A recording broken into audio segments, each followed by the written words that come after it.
Hello everybody, my name is Leif Ellis and today I'm going to be giving a persuasive speech on toxic relationships. So, let me ask you a question. Have you ever been in the middle of an argument with a spouse or a loved one and said, "You're killing me"?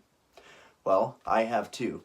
And in fact, as long as these interactions continue to happen, the truth is that they really are killing you. A landmark study was done over a span of 12 years that involved about 10,000 people that gave us a link between toxic relationships and stress. Humans have adapted conserved transcriptional response to adversity, CTRA. And what it does is it kicks in to give you short-term benefits when you're in the middle of a fight or flight scenario so that you can survive.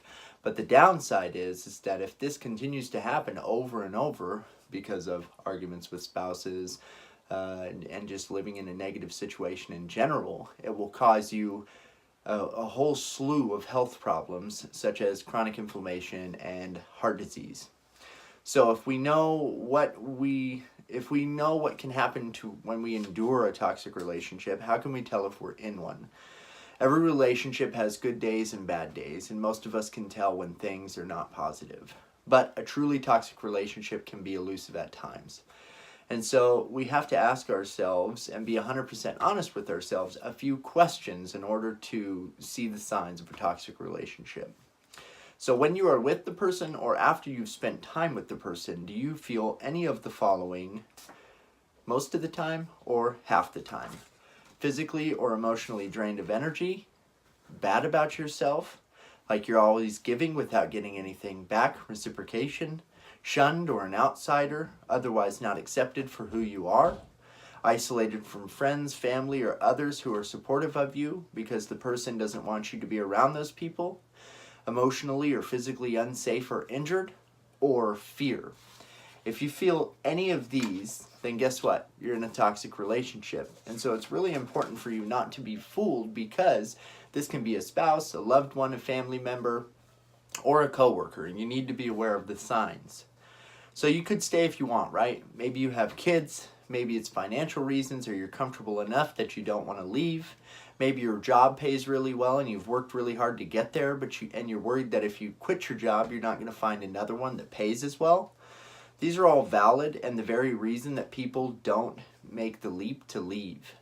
But you have to ask yourself, at what price am I willing to stay? Goals, dreams, and desires are snuffed out by your partner, tight chest and high stress, you don't enjoy anything anymore, and daily tasks have become such a chore that you're always exhausted. After a hard day's work, you need to relax and vent to your partner. You have someone say that it's going to be okay, and instead you're met with contention and asked what the hell's wrong with you, and then it's your own dumbass fault that this even happened. So I assure you that this quality of life is unsustainable, as proven by scientific evidence and from my own experience. You deserve to be happy and successful. You don't owe anybody, spouse, family, or otherwise, pieces of your soul and your existence. If they want flesh and blood, they can seek it elsewhere. Do yourself a favor and leave. If you're afraid of being alone, that's understandable. But there's someone else out there in the world that will love you and respect you for who you are. And your children, if you have them, deserve to have a healthy example of a relationship and boundaries.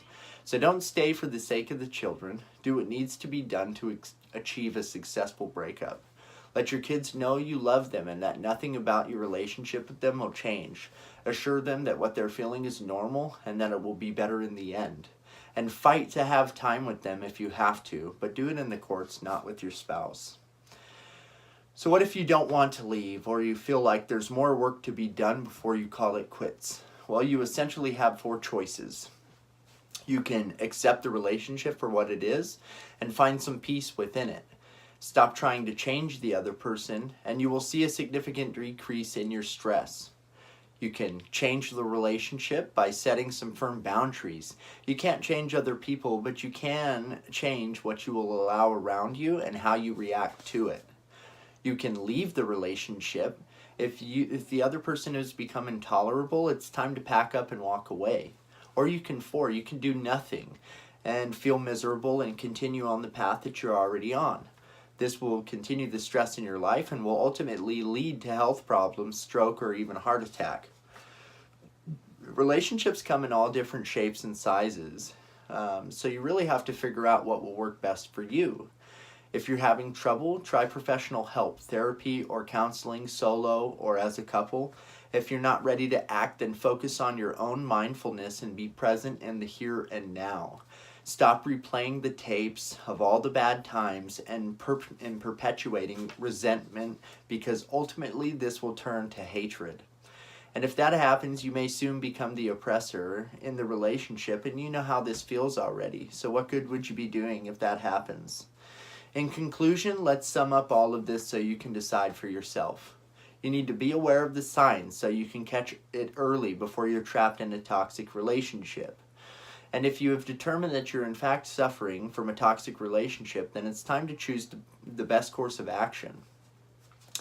The positive in all this is that a healthy and meaningful life surrounded by people who care about you and want what's best for you is what you're going to get if you leave a toxic relationship. If children are involved, then they will be happier as well in the end.